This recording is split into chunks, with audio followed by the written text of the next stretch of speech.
Now, before we begin studying recurrent neural networks, मैं Einstein का एक कोट शेयर करना चाहता हूँ. आइंस्टाइन said कि everything should be made as simple as possible, but no simpler.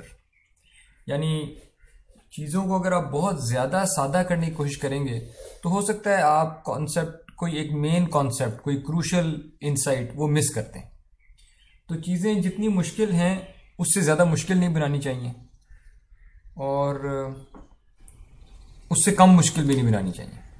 ठीक है. रिकरेंट न्यूरल नेटवर्क्स को समझने के लिए आपको एक करेक्ट पर्सपेक्टिव चाहिए. है थोड़े से मुश्किल होते हैं ये समझने, लेकिन अगर वो पर्सपेक्टिव अपना ठीक रखें तो ये आराम से समझ आ जाएंगे इंशाल्लाह. So I just want to warn you कि बी रेडी.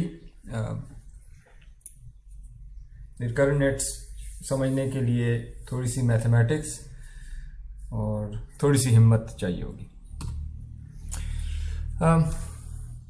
सबसे पहले देख लेते हैं कि स्टैटिक और डायनामिक इनपुट्स में क्या फ़र्क है.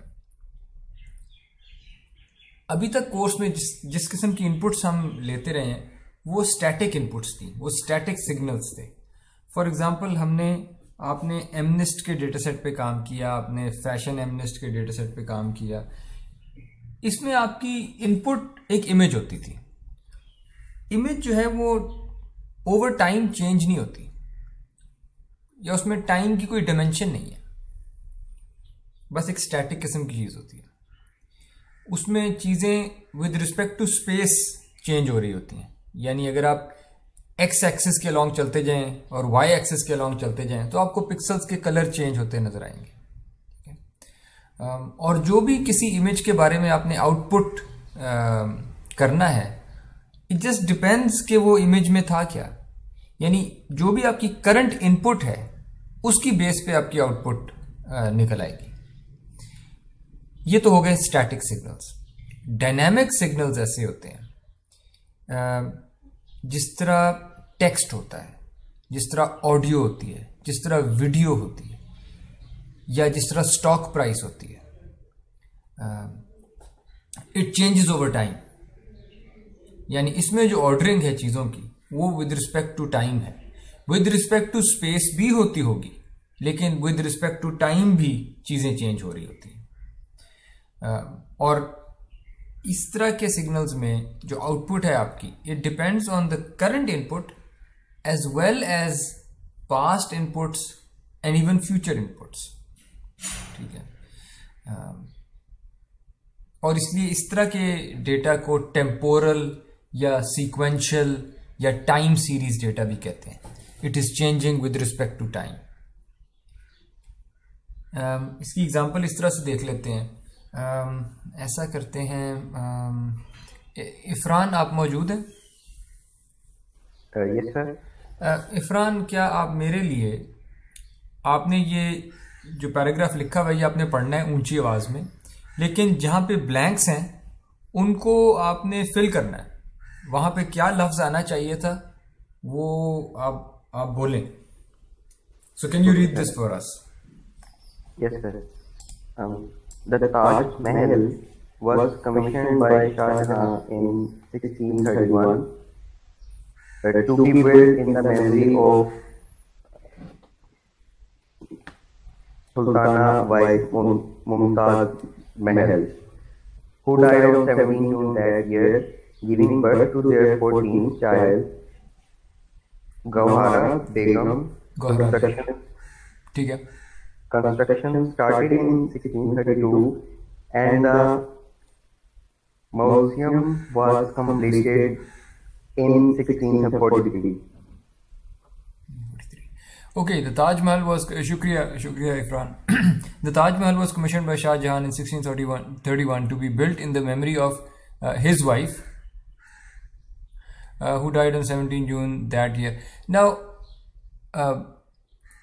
यहाँ पे ताजमहल आपने क्यों कहा?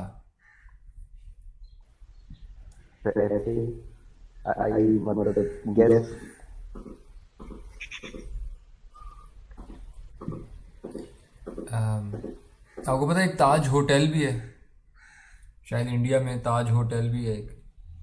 तो ताज होटल क्यों नहीं हमने कह दिया, वो भी तो एक बिल्डिंग ही है, ठीक है। इसलिए ताजमहल कह दिया क्योंकि यहाँ पे शाहजहान है, यहाँ पे मुमताज़ महल है, यानी बात ताजमहल की हो रही है। यानी यहाँ पे महल जब आप प्लेस करते हैं तो ये कॉन्टेक्स्ट में प्लेस किया गया है, in the memory of his wife. Her wife क्यों नहीं कह दिया? कि वो मेल था, क्योंकि शाहजहान, क्योंकि पीछे शाहजहान का जिक्र था, ठीक है, और वाइफ के साथ अक्सर हिज ही आता है, ठीक है। तो हम कॉन्टेक्स्ट में चीज़ों को देख रहे होते हैं, ठीक है। टेक्स्ट तो होता ही कॉन्टेक्स्ट में है। यहाँ पे जब हम कहते हैं ऑन 17 जून दैट ईयर, तो ये दैट किसको रेफर कर रहा है?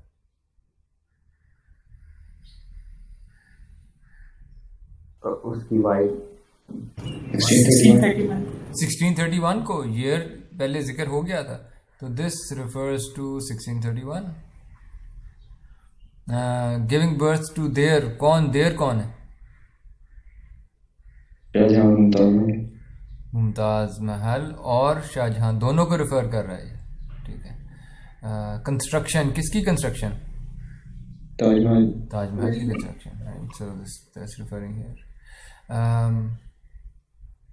सो यू कैन सी के टेक्स्ट जो है वो तो आगे क्या लफ्ज आया है वो डिपेंड करता था कि पीछे किसकी बात हो रही थी, और रिवर्स भी कि पीछे कौन सा लफ्ज आना चाहिए था अगर आगे फलां चीज की बात होनी थी। तो everything it depends on everything text के अंदर, ठीक है। इसीलिए हम ये फिल इन द ब्लैंक्स हम फिल कर पाए थे ये ब्लैंक्स पे। ओके, वीडियो भी ऐसे ही है। Video also changes over time. So here you see a person throwing a boomerang, ठीक है। और अगर मैं आपको सिर्फ ये आखिरी फ्रेम दिखा देता, सिर्फ ये आखिरी फ्रेम वीडियो का, which was just an image static, तो आप क्या बताते मुझे तस्वीर के बारे में? अगर मैं सिर्फ आपको ये आखिरी चीज दिखाई होती, आप क्या लेबल करते हैं इसको कि क्या हो रहा है यहाँ पे? Can anyone try? कोई चीज थ्रो कर रहा है, कोई चीज थ्रो कर रहा है। लेकिन अगर मैं आपको ये इमेज भी पहले दिखा चुका हूं, इसके अंदर यू सी कि इसके हाथ में एक बूमरैंग है, ठीक है। हालांकि वो किसी और फ्रेम में नजर नहीं आ रहा, बूमरैंग आगे जाके किसी फ्रेम में नजर नहीं आया, बट वी कैन टेल कि ये बूमरैंग थ्रो किया गया था, ठीक है। सो ये कहना कि यहां बूमरैंग थ्रो किया है किसी ने, ये कॉन्टेक्स्ट में चीजें देखा है हमने चीजों को, ठीक है। ओके, सिमिलरली अगर मैं सिर्फ ये फ्रेम दिखाता तो शायद आप गेस कर लेते, या शायद थोड़ी सी मुश्किल होती कि अभी ये बाजू आगे को जा रही है या बाजू पीछे को जा रही है, ठीक है। हो सकता है ये पीछे को अभी लेके जा रहा हो चीज और बाद में फेंकेगा, हो सकता है ये अभी आगे की मूवमेंट हो, अगर मैं सिर्फ आपको ये फ्रेम दिखाया होता, सेकंड फ्रेम। लेकिन अगर मैं कॉन्टेक्स्ट में देखूं, इसका पिछला फ्रेम भी देखूं, इसका अगला फ्रेम भी देखूं, तो आई कैन टेल कि ये बाजू आगे को मूव कर रही है, मूविंग फॉरवर्ड है, ठीक है। तो context matters and sequences matter when you dealing with video. इसी तरह ऑडियो में भी ऐसे ही है। ऑडियो को रिप्रेजेंट जब करते हैं डिजिटल फॉर्म में, तो उसका एक तरीका, उसकी रिप्रेजेंटेशन का एक तरीका ये होता है, जो आपको टॉप पे जो इमेज नजर आ रही है, कि आपके पास एक्स एक्सिस में तो टाइम है, वेट,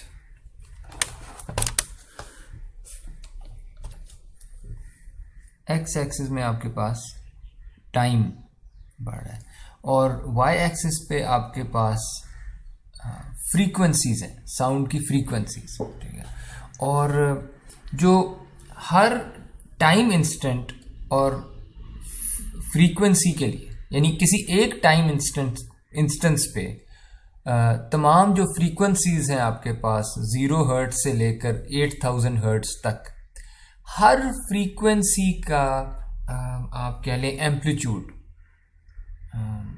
वो मैंने रिकॉर्ड किया। ठीक है, तो किसी एक टाइम यानी एग्जैक्टली 1 सेकंड पे हर फ्रीक्वेंसी का कितना एम्पलीट्यूड था वो इस तरह वर्टिकली रिकॉर्ड हुए हैं।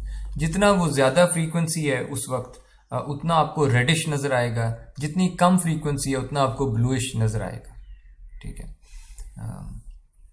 तो that's one way of representing sound. अब आप इस साउंड की ये जो भी प्लॉट है इसको आप एज इमेज भी देख सकते हैं, लेकिन अगर आप इसको इंसानों की तरह इंटरप्रेट करना चाहते हैं तो आपको इसको टेम्पोरल सिग्नल के तौर पे देखना पड़ेगा कि ये टाइम में चेंज हो रहा है। ठीक है,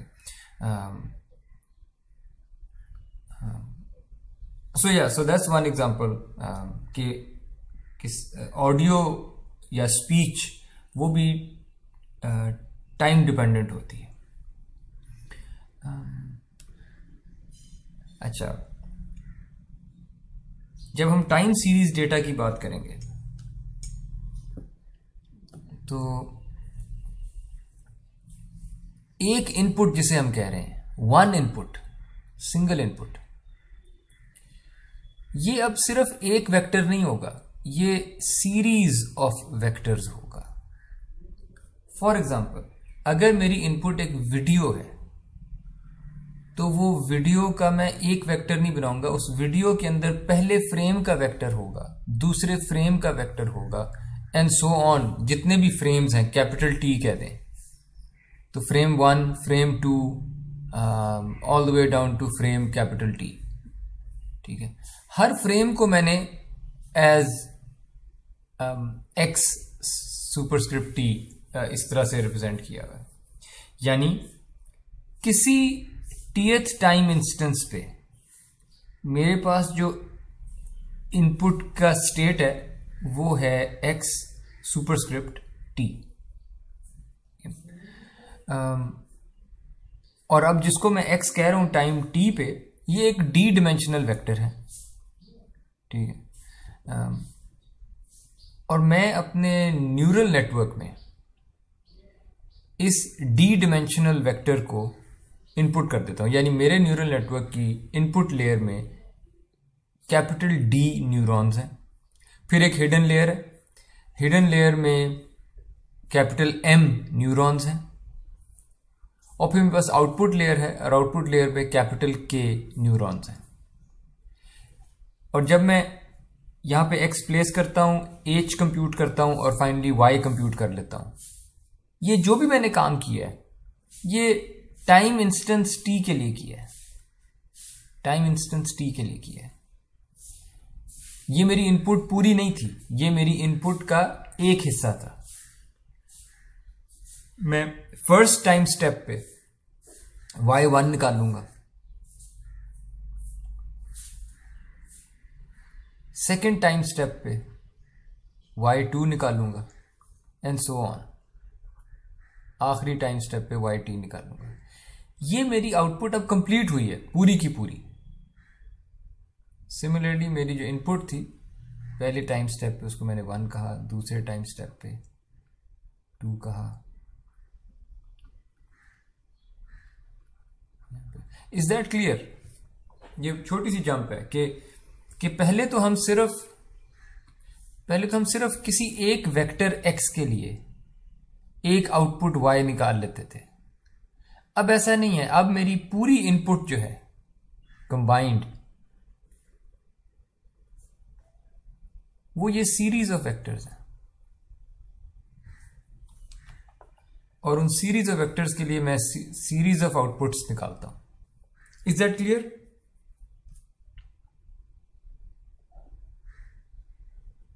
इधर कोई सवाल? यस ओके सर क्लियर, लेकिन अभी जो है ना, जो प्रीवियसली भी तो हम जो है ना सीरीज ऑफ वेक्टर भी दे रहे थे, आल्सो वो जो है ना डाटा टाइम सीरीज का नहीं था। नहीं, पहले ऐसा नहीं था। वो तो ट्रेनिंग एग्जांपल्स थी ना, जिसको आप सीरीज कह रहे हैं कि एक ट्रेनिंग एग्जांपल, फिर दूसरी ट्रेनिंग एग्जांपल, फिर तीसरी ट्रेनिंग एग्जांपल, ऐसा यही था जिसके आप जिक्र कर रहे हैं। बिल्कुल सर, अगर हम इसी को आउटपुट पे भी तो मैं फॉर एग्जांपल जो है ना, हमारा जब टेस्टिंग होता था हम सिंगल की बजाय जो है ना जैसे बैच को पास कर देते हैं, ठीक है, क्या नहीं रहे। मेरी इस बात का जवाब दें कि क्या, जब आप कहते हैं सीरीज, पहले भी सीरीज थी, तो यू मीन टू से कि सेट ऑफ एग्जांपल्स आता था। बिल्कुल। ओके। और यहां पे मैं कह रहा हूं कि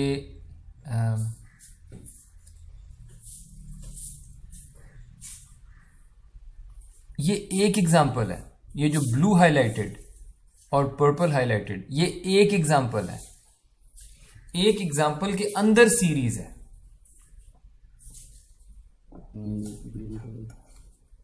ये फर्क आप नोट कर रहे हैं कि नहीं? सर ये दैट्स जस्ट वन एग्जांपल। अब अगर कोई और ट्रेनिंग एग्जांपल आएगी, उसके अपने x1 x2 x जितने भी, और उसके अपने y1 y2 और जितने भी, ये ऐसे देख लें कि पहली वीडियो और उस वीडियो के हर फ्रेम का लेबल, ये एक एग्जांपल आई है। फिर दूसरी वीडियो, उसके सारे फ्रेम्स और हर फ्रेम के लेबल्स, ये दूसरी एग्जांपल आई है।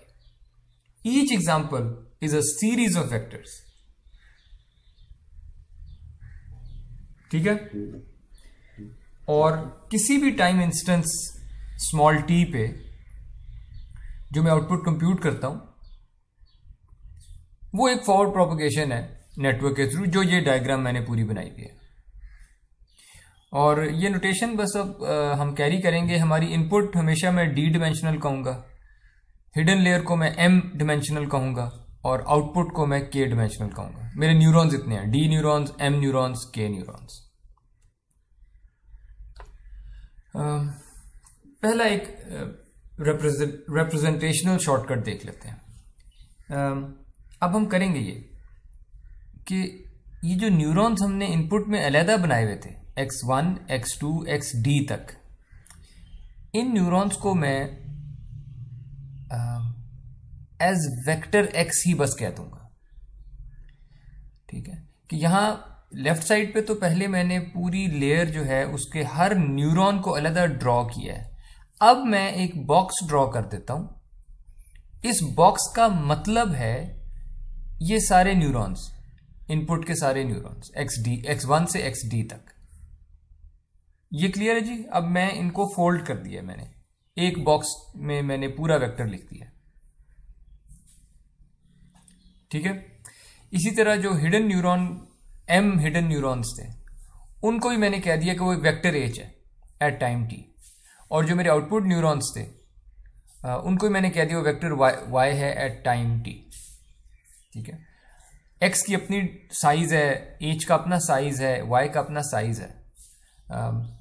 और अब मुझे उस साइज से कोई इतना गर्ज नहीं है, मैं ज्यादा फंक्शनल एक उसका देखना चाह रहा हूं ओवरव्यू, कि अच्छा एक इनपुट x आती है एट टाइम t, उससे एक हिडन वेक्टर कंप्यूट होता है एट टाइम t, और उससे एक आउटपुट वेक्टर कंप्यूट हो जाता है एट टाइम t। तो ये मैंने स्पेस में फोल्ड कर दिया है, स्पेस में ये फोल्ड हो गए।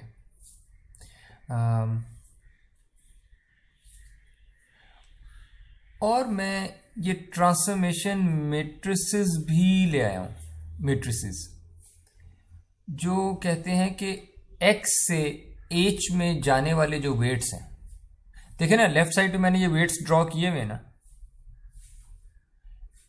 ये आपने अपनी असाइनमेंट्स में देख लिया है कि एक लेयर से दूसरी लेयर में जाने के लिए आप सिंपली जिनको वेट्स कहते हैं, वो एक मैट्रिक्स मल्टीप्लिकेशन होती है, और फिर बायस ऐड होता है, वो भी वेक्टर होता है, और फिर आप एक्टिवेशन फंक्शन में से गुजार लेते हैं। तो ये जो ट्रांसफॉर्मेशन के वेट्स हैं फर्स्ट लेयर के, उनको मैं W0 कह रहा हूं, और उनका साइज m/d होगा, क्योंकि उसकी इनपुट d डिमेंशनल है, x का साइज d न्यूरॉन्स थे, और जो मैंने आउटपुट करनी है h में m न्यूरॉन्स हैं, तो ये मैट्रिक्स m/d का होगा। सिमिलरली जो अगली लेयर के वेट्स हैं उनको मैं W1 कह रहा हूं, और वो m डिमेंशनल स्पेस से k डिमेंशनल स्पेस पे मैप करते हैं, देयरफॉर उनका साइज होगा k/m। यहां तक कोई सवाल जी?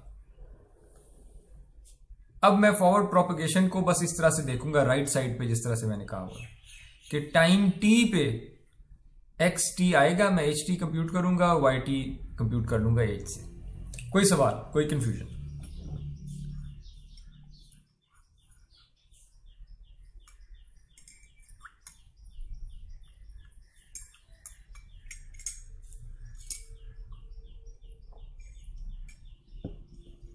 ओके,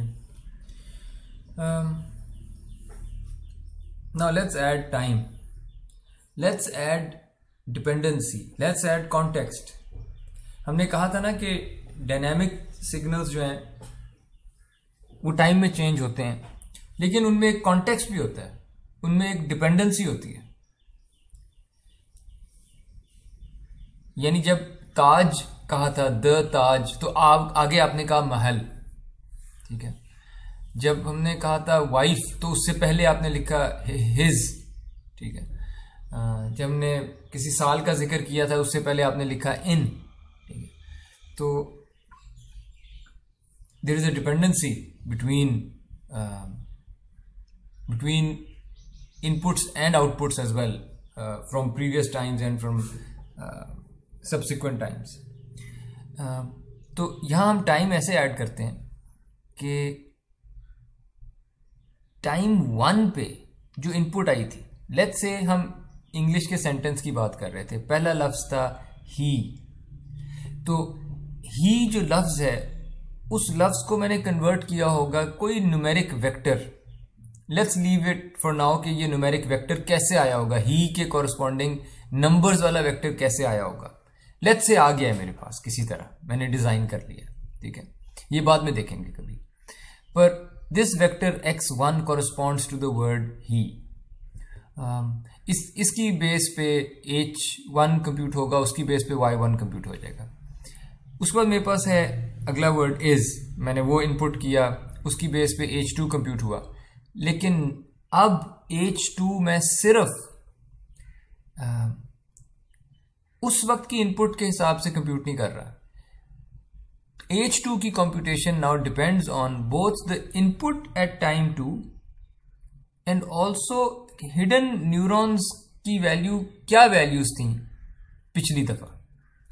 इसको अब मैं हिडन स्टेट कहने लगा हूं कि मेरा नेटवर्क जो है उसमें 3 चीजें थी, x, h और y। x को मैं इनपुट कहता था, y को मैं आउटपुट कहता था, h को अब मैं हिडन स्टेट कह सकता हूं क्योंकि ये एंड्स पे नहीं है, ये तो न्यूरॉन के नेटवर्क के अंदर छुपा हुआ है। तो ये हिडन स्टेट है। पर ये हिडन स्टेट था जब मैंने पहली इनपुट देखी थी। ये हिडन स्टेट अब बनेगा जब मैंने सेकंड इनपुट भी देख ली है। और ये हिडन स्टेट के बनाने में मैं उस वक्त की इनपुट भी देख रहा हूं और पिछला हिडन स्टेट भी देख रहा हूं। ये मैंने टाइम ऐड कर दिया है। ये जो एरो यहां पे ड्रॉ किया है, जो डिपेंडेंसी फोर्स इनफोर्स की है मैंने टाइम ऐड कर दिया। और ये अब होता रहेगा, hidden state at time 3 will depend on hidden state at time 2 and this will keep going on, ठीक है।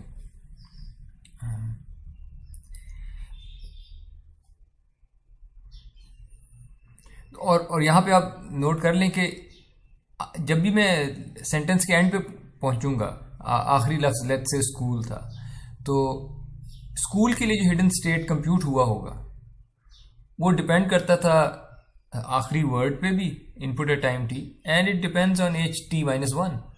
But ht-1 depends on ht-2 which depends on ht-3 which depends on, well, we'll keep going, it depends on h2 which depends on h1 and h1 depends on x1 and h2 depended on x2। so हुआ क्या है, जो आपने यहां पे output निकाली है and पे, वो आउटपुट इस हिडन स्टेट पे तो डिपेंड कर ही रही थी और देयरफॉर इस इनपुट पे भी डिपेंड कर रही थी। लेकिन ये हिडन स्टेट चूंकि पिछलों पे डिपेंड करता था, इसका मतलब है ये y जो है ये इस हिडन स्टेट पे भी डिपेंड करती थी और उस टाइम पे जो इनपुट थी उस पर भी डिपेंड करता था। एंड वी कीप गोइंग कि यही y जो है वो इस हिडन स्टेट पे एंड देयरफॉर इस इनपुट पे डिपेंड कर रहा था।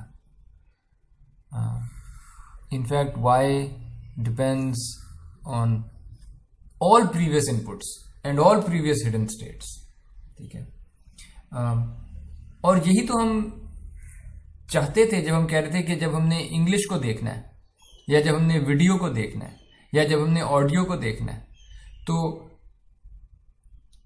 उनके अंदर टाइम में एक डिपेंडेंसी होती है चीजों में।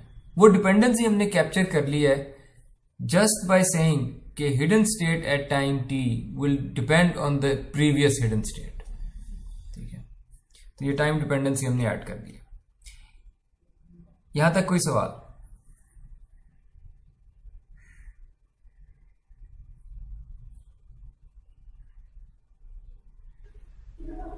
सर ये बिल्कुल क्लियर है, लेकिन एक चीज़ है कि हम सिंपली अगर हम इनपुट पे पूरी नेगेटिव लेयर होती तो स्टिल वाई ऑफ टी में तो हमारे पास पिछले सारे जो है ना इनपुट की हमारे पास वो हम क्या कह सकते हैं इंफॉर्मेशन होती है ना।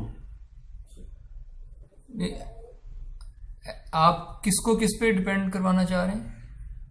नहीं, मैं इंफॉर्मेशन की बात कर रहा हूँ।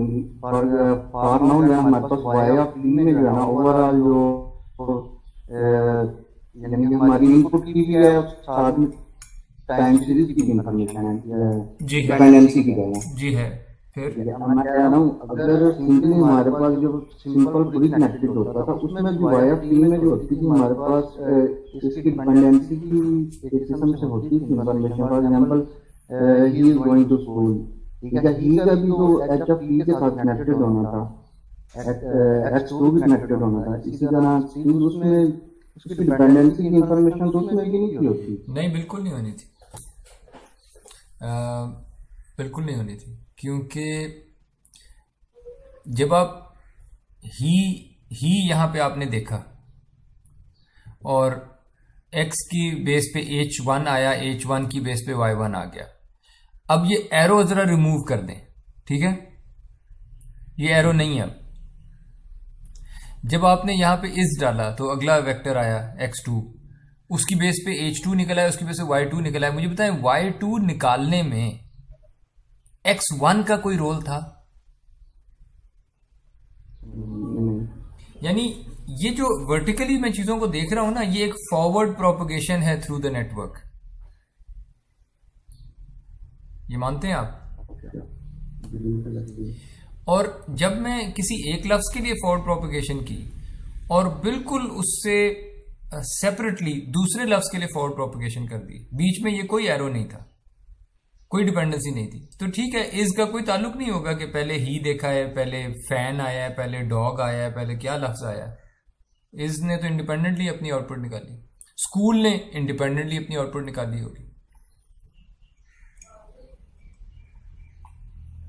अग्रीड और नॉट? ओके। अब अगला रिप्रेजेंटेशनल शॉर्टकट देख लेते हैं। हम टाइम में भी फोल्ड करने लगे इन चीजों को।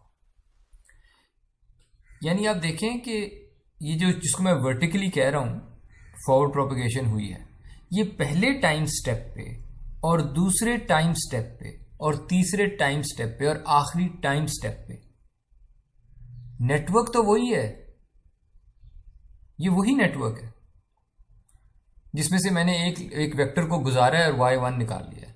फिर वही नेटवर्क था, मैंने उसमें से x2 को गुजारा और y2 निकाल लिया। नेटवर्क वही है, ये तो मैंने टाइम में उसको अनफोल्ड करके ड्रॉ किया हुआ था।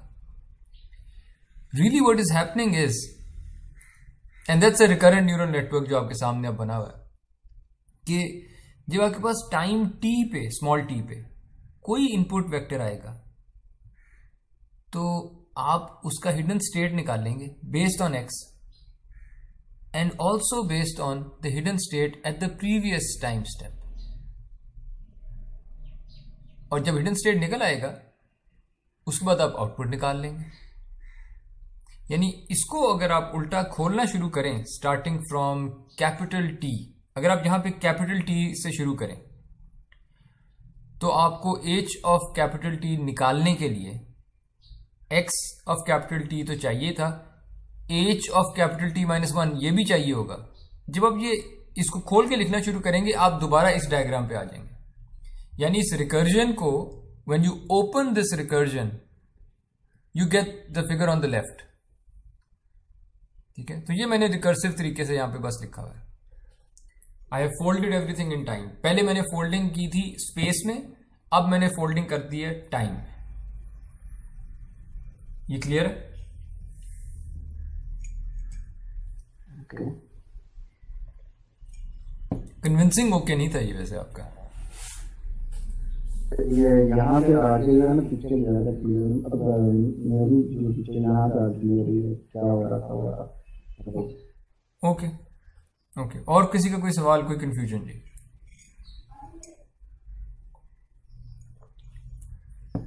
और रिमेंबर कि ये सारा काम जो लेफ्ट साइड पे देख लें या राइट साइड पे देख लें, ये सारा काम जब हो जाएगा तो एक ट्रेनिंग एग्जांपल पे काम किया मैंने। यानी मेरे लिए जो कंप्लीट फॉरवर्ड प्रोपगेशन हुई है ना, वो अब हुई है जब मैंने उस जुमले के सारे लफ्जों को देख लिया। ये एक एग्जांपल थी। क्योंकि मेरी एग्जांपल ही अब टाइम सीरीज डेटा है, सीक्वेंस है, तो इस एग्जांपल में कई इंडिविजुअल फॉरवर्ड प्रोपगेशंस हुई होंगी सीक्वेंस में। जब ये सारी हो गई है, मेरी एक एग्जांपल की फॉरवर्ड प्रोपगेशन ओवरऑल कंप्लीट हो गई है। ओके, वेट्स को देख लेते हैं। जी जी जी बताइए। जी सर, हमें इस स्टार्टर से पहले स्टार्टर मान देख सकते हैं जिसके अंदर हमें फुली कनेक्टेड न्यूरॉन को सिंपल एक बॉक्स के अंदर अटैच किया जाता है। ये वाला? हाँ जी सर, बिल्कुल। क्वेरी ये करना है कि यहाँ पे जो फुली कनेक्टेड न्यूरॉन थे, ये किसी न किसी या इमेज सिंगल इमेज किसी टाइप का इमेज की रिप्रेजेंटेशन है। और अगर हम टेक्स्ट की बात करें तो ये किसी न किसी वर्ड की जो न्यूमेरिकल रिप्रेजेंटेशन है वो चीजें करेगा। जी बिल्कुल बिल्कुल बिल्कुल। Okay, thank you. यानी ये जो डी नंबर्स हैं, ये आपके इनपुट सिग्नल जो टाइम टी पे, टीएथ टाइम पे जो भी इनपुट थी उसकी रिप्रेजेंटेशन है। इमेज के केस में हो सकता है ये उसके रॉ पिक्सल्स हों इमेज के। अगर आप एमनेस्ट वाली इमेजेस की बात करें तो 784 इस तरह के ये पिक्सल्स होंगे, अगर रॉ पिक्सल्स हम ले रहे हैं। अगर आप लफ्ज़ों की बात कर रहे हैं तो अगर लेट्स से मेरे पास, मेरी वोकैबुलरी में लेट्स से अगर 10,000 लफ्ज़ हैं, हर लफ्ज़ को मैं एक नंबर असाइन कर देता हूँ और 1 हॉट कोडिंग कर देता हूँ, तो ये 1 हॉट वेक्टर होगा। हर वर्ड को रिप्रेजेंट करने वाला एक 1 हॉट वेक्टर होगा। ठीक है, तो ये बस उसकी रिप्रेजेंटेशन है। अगले टाइम स्टेप पे अगले वर्ड की रिप्रेजेंटेशन फीड हो रही होगी यहाँ पे। सही? बिल्कुल, एब्सोल्युटली एब्सोल्युटली। ओके, अब देख लेते हैं थोड़ा मैट्रिसेस और वेक्टर्स के साथ खेलना शुरू करते हैं। मैंने कहा था कि मेरा जो इनपुट एक्स आएगी वो ट्रांसफॉर्म होगी यूजिंग वेट्स मैट्रिक्स W0 या W0। उससे मेरे पास हिडन स्टेट आएगा, लेकिन hidden state also depends on the previous hidden state, और उसकी भी एक ट्रांसफॉर्मेशन होगी और उस ट्रांसफॉर्मेशन के भी वेट्स होंगे। इसी तरह आउटपुट जो निकलती है वो हिडन स्टेट पे डिपेंड करती है, वो भी कोई ट्रांसफॉर्मेशन होगी, उसके कोई वेट्स होंगे। यानी मेरे पास 3 लेयर्स हैं रियली। एक लेयर इनपुट से हिडन है, पहली लेयर इनपुट टू हिडन। दूसरी लेयर टाइम वाली लेयर है, रिकर्जन वाली लेयर है, वो हिडन टू हिडन ही ट्रांसफॉर्मेशन करती है। उसके वेट्स W11 मैंने कहे हैं। W11 इसलिए मैंने कहा है कि ये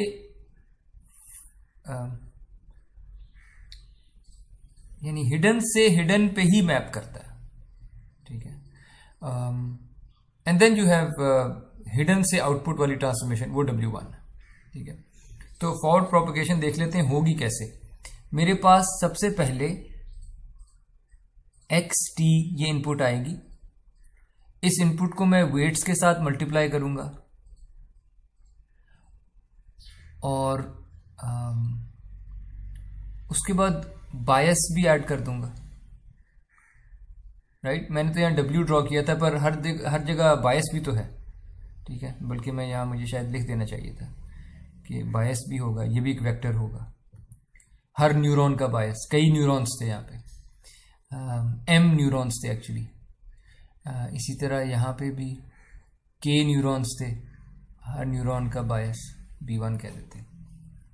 ओके, इनपुट आई, मैंने वेट से मल्टीप्लाई किया, बायस वेक्टर ऐड किया, लेकिन HT अभी कंप्यूट नहीं हुआ। हिडन स्टेट तो पुराने हिडन स्टेट पे भी डिपेंड करता था। तो ये जो रिकरेंस वाली रिलेशन है वो है कि जो भी पिछला हिडन स्टेट था टाइम t-1 पे, जो भी था वो, उसको भी ट्रांसफॉर्म कर दें W11 से, ठीक है। ये जो पूरी वैल्यू आई है, ये मेरी प्री एक्टिवेशन है, दैट्स माय प्री एक्टिवेशन।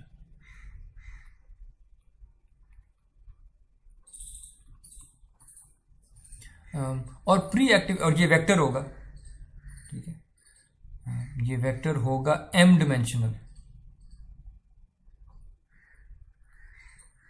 क्योंकि मैंने कहा था मेरे हिडन न्यूरॉन्स m हैं, ठीक है। तो ये m हर न्यूरॉन की प्री एक्टिवेशन है एट टाइम t, ठीक है। और इस प्री एक्टिवेशन को आप अपने एक्टिवेशन फंक्शन में से गुजारेंगे, आपके पास m नंबर्स का एक जो हिडन लेयर की जो आउटपुट है, यानी नया हिडन स्टेट, अगले टाइम पे ये यूज होगा। ये नया हिडन स्टेट आपके पास आ गया है m डिमेंशनल, m न्यूरॉन्स। और अगर आपके पास HT आ गया है, अब इस HT को लें, अगली लेयर के वेट से मल्टीप्लाई करें, बायस वेक्टर को ऐड करें, या आपके पास प्री एक्टिवेशन आ गई अगले वाली, ठीक है। और इसमें K न्यूरॉन्स थे, तो K साइज का वेक्टर होगा, और यहां से आपके पास आउटपुट आ जाएगी। जब आप उसको अपनी जो भी आउटपुट का एक्टिवेशन फंक्शन है, वो हो सकता है लॉजिस्टिक सिग्मॉइड हो, वो हो सकता है सॉफ्टमैक्स हो, वो हो सकता है आइडेंटिटी हो, जो भी है आउटपुट का जो भी एक्टिवेशन फंक्शन है। ये क्लियर है कि एक रिकरेंट न्यूरल नेटवर्क में फॉरवर्ड प्रोपगेशन कैसे हो रही है। ये स्लाइड पूरे का पूरा उसको डिस्क्राइब कर रही है, सारे वेट्स और सारे बायसेस के साथ। Is it clear?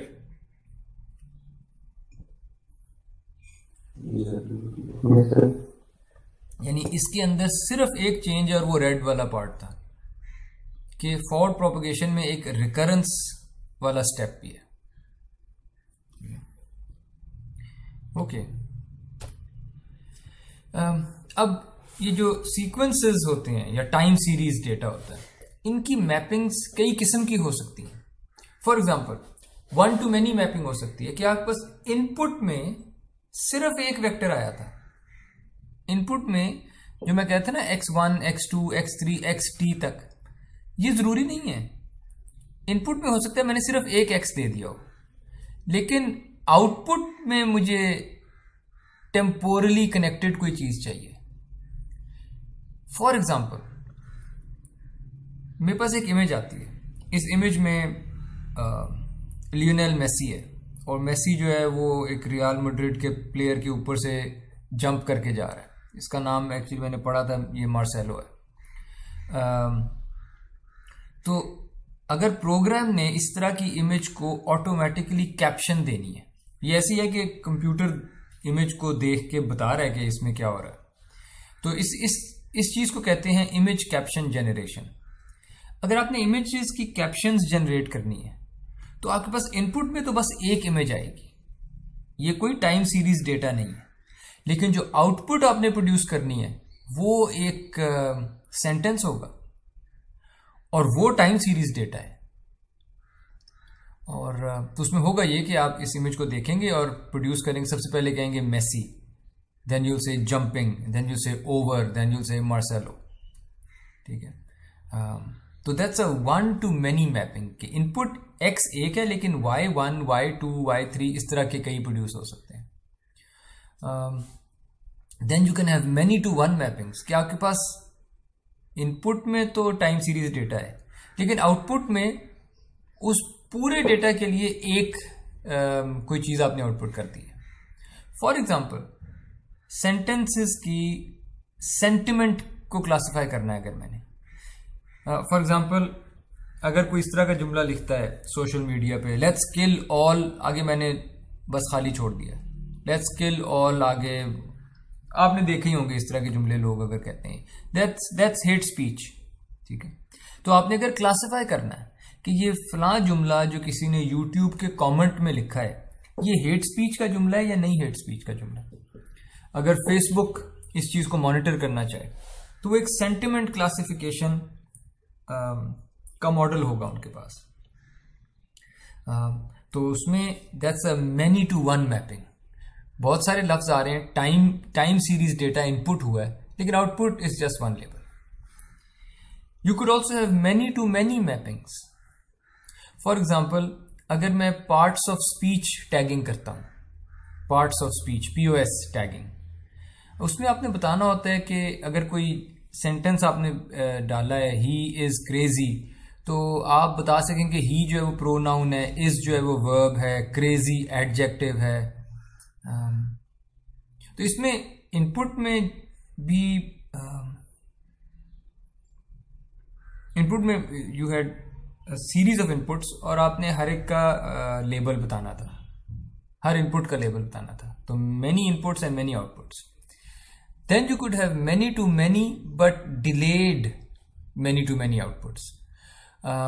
इसकी एग्जांपल है language translation. For example if I से ही इज क्रेजी, स्पेनिश में इसको कहेंगे एस्ता लोको, अरबी में इसे कहेंगे हुआ मजनून, किसी और जुबान में उर्दू में कहेंगे वो पागल है, उसमें 3 लफ्ज लगेंगे, ठीक है। और ये ट्रांसलेशन कई दफा आप सिर्फ तब शुरू कर सकते हैं जब आपने आखिरी लफ्ज देख लिया इनपुट का, यानी पूरा सेंटेंस देखे बगैर अगर मैं ट्रांसलेशन शुरू कर दूं तो ट्रांसलेशन अक्सर गलत हो जाएगी। I need to know the whole context, पूरा जुमला क्या था, फिर ट्रांसलेशन शुरू होगी। और इसमें इनपुट में यू हैव मेनी वेक्टर्स और आउटपुट में भी यू हैव मेनी वेक्टर्स, लेकिन आउटपुट प्रोड्यूस होना शुरू जरा delayed, it's a delayed production of the output, ठीक है। तो लैंग्वेज ट्रांसलेशन में इस तरह से होगा। तो ये कोई 4 एग्जांपल्स थी सीक्वेंस मैपिंग्स की। जी दोबारा बताइए। सर हम डिले कैसे लेके आते हैं बीच में? डिले इस तरह लाते हैं कि जब मैंने पहली इनपुट दिखाई, जब तक मेरा आखिरी वर्ड इनपुट नहीं हो गया मैंने आउटपुट प्रोड्यूस ही नहीं की। मैंने उसे कहा कि तुम एज तो कंप्यूट करते जाओ, वाई वाला जो पार्ट था ना फॉरवर्ड प्रोपगेशन में, मैंने उसको एग्जीक्यूट ही नहीं किया। यानी मैंने फॉरवर्ड प्रोपगेशन की कोड जाके हैक कर दी, मैंने एज तक तो चीजें प्रोड्यूस होने दी, वाई वाला मैंने प्रोड्यूस ही नहीं किया, या अगर हो रहा है प्रोड्यूस इग्नोर करी जा रहा, I am not using it. ठीक है, ठीक है। तो सर फिर ये जो एक्स्ट्रा न्यूरॉन्स लगे हुए हैं ये एन पे, मतलब पहले भी बॉक्सेस हैं और एन पे भी है एक्स्ट्रा कुछ? कोई एक्स्ट्रा न्यूरॉन नहीं है। जब हम वर्टिकली देखते हैं ये वही नेटवर्क है। इस मैनी टू मैनी को देखें, सेम नेटवर्क है ये वर्टिकली, ये वही वाला नेटवर्क है, पर मैंने उस पर अब इनपुट चेंज कर दी है। ये वही वाला नेटवर्क है, मैंने इनपुट चेंज कर दी है। तो जब आप इस तरह हॉरिजॉन्टली देखती हैं, डू नॉट थिंक कि ये नए न्यूरॉन्स ऐड हो रहे हैं। नेटवर्क एक ही है, जितनी एग्जांपल्स मैंने दिखाई हैं इस स्लाइड पे और पिछली स्लाइड पे, जी नेटवर्क मेरा हमेशा ये है, ये ग्रेइश सा बॉक्स, ये ग्रीनिश सा बॉक्स और ये ब्लूइश सा बॉक्स, दैट्स माय नेटवर्क। इसमें उस टाइम इंस्टेंस पे इनपुट मैं फीड करता हूं, हिडन स्टेट निकालता हूं उस टाइम इंस्टेंस पे और आउटपुट निकालता हूं उस टाइम इंस्टेंस पे। अभी मैंने ये किया कि मैंने इनपुट सिर्फ इस बार ही दी, ये H1 आ गया, H1 की बेस पे Y1 भी आ गया। अगली बार जो H2 बनाना था, H2 को बनाने में X2 का कोई रोल होना चाहिए था। मैंने कहा नहीं, मेरे पास X2 है ही नहीं।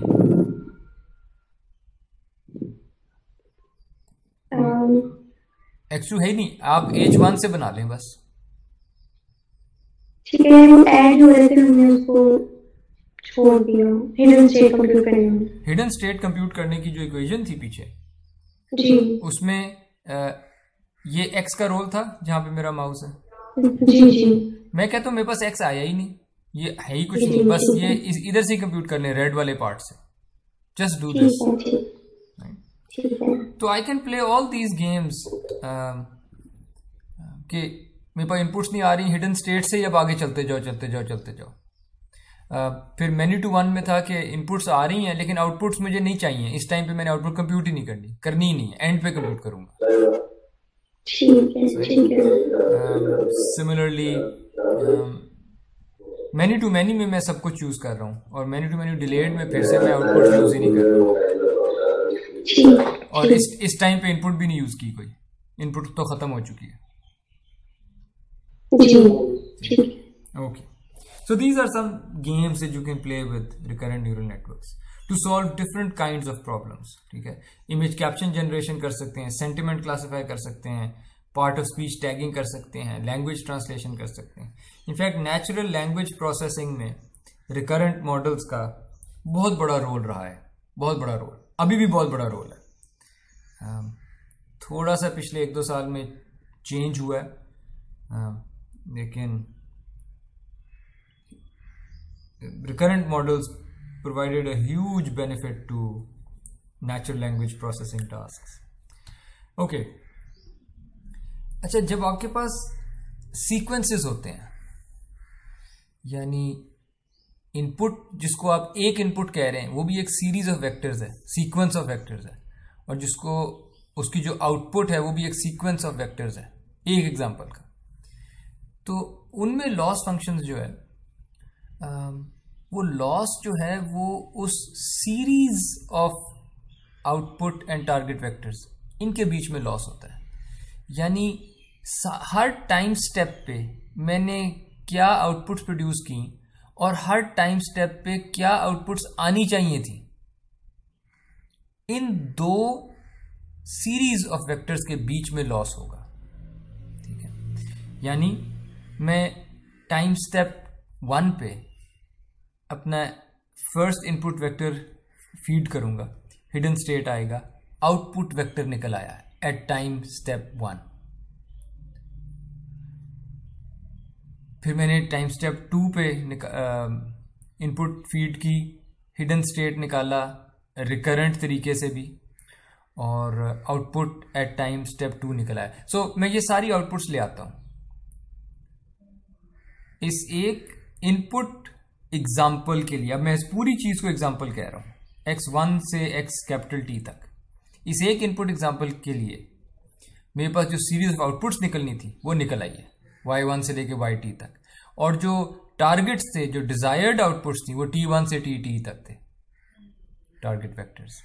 और इन दो सेट्स के बीच में मैंने कोई लॉस फंक्शन अब निकालना है। But you have to notice कि मेरा लॉस फंक्शन तब तक कंप्यूट नहीं हो सकता जब तक मैंने आखिरी आउटपुट नहीं निकाल ली। ठीक है, बाय द वे ये टाइपो है, ये y सुपरस्क्रिप्ट 1 होना चाहिए था, ये y superscript t superscript 1 t superscript t, क्योंकि जो मैं टाइम को मैंने सुपरस्क्रिप्ट में लिखा हुआ है थ्रू आउट, तो ये गलत है। Okay, do you guys agree कि ये लॉस फंक्शन की वैल्यू मैं तब तक नहीं निकाल सकता जब तक मैंने आखिरी सीक्वेंस के आखिरी हिस्से की आउटपुट नहीं निकाल ली, YT। जी सर, टी वेरी हो सकता है? टी क्या वेरी कर सकता है? Capital T. जी, मतलब अगर हम एक सेंटेंस को कह रहे हैं कि उसमें अगर डी है, इज है, ए है, तो मतलब वो 3 टाइम सीरीज से जा रहा है। एक टाइम फर्स्ट टाइम स्टेप में ई आता है, फिर इज, फिर ए, तो फिर सेंटेंस की लेंथ वेरी कर सकती है ना? जी बिल्कुल बिल्कुल, capital T can vary from example to example, from example to example. For example मतलब एक ट्रेनिंग एग्जाम्पल है, मैं इनपुट की बात कर लेता हूँ, आउटपुट्स में भी वेरी कर सकता है, मैं तो सिर्फ इनपुट की बात कर रहा हूँ कि एक इनपुट हो सकता है ये वाला सेंटेंस हो, ही इज क्रेजी। ये एक कोई ट्रेनिंग एग्जाम्पल है पहली। उसके कॉरस्पॉन्डिंग कोई टारगेट्स भी होते होंगे, मैं वो नहीं लिख रहा अभी।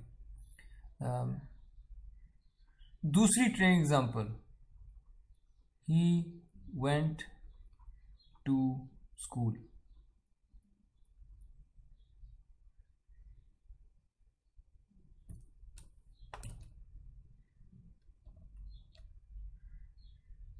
हाँ, my program crashed, so let me open my program once again। Okay, sir।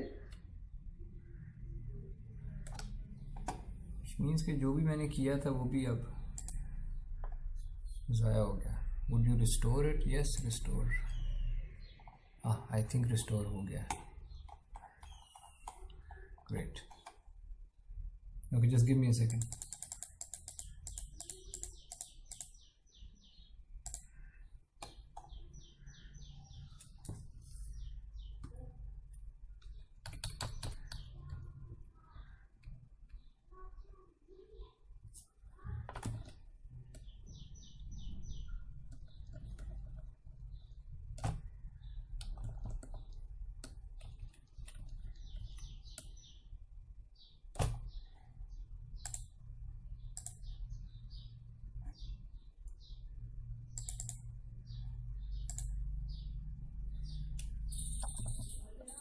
आपके साथ स्क्रीन शेयर होगी जी?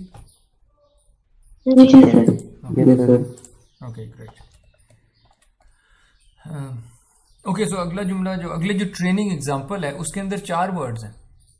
ही वेंट टू स्कूल, ठीक है।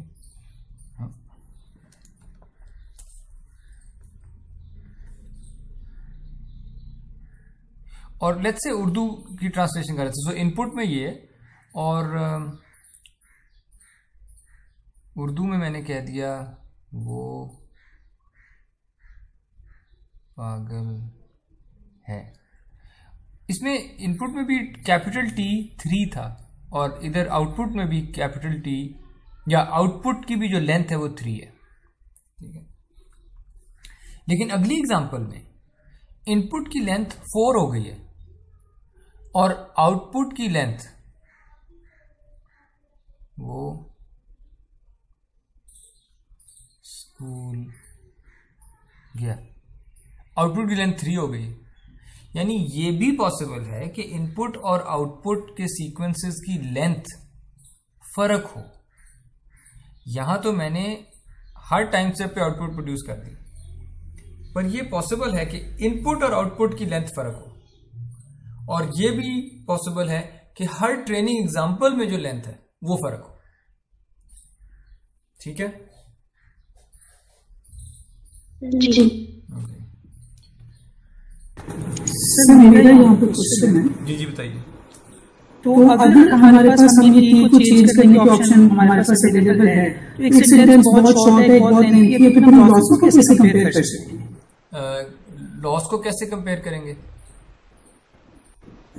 मीन टू से अगर 3 वर्ड सेंटेंस है फॉर एग्जांपल, तो वो उसका तो लॉस 3 वर्ड्स के वो सीक्वेंस से बना हो, ऑन द अदर हैंड एक लेंथी सेंटेंस आ जाता है तो वो तो 10 वर्ड्स के सीक्वेंस से लॉस जनरेट होगा।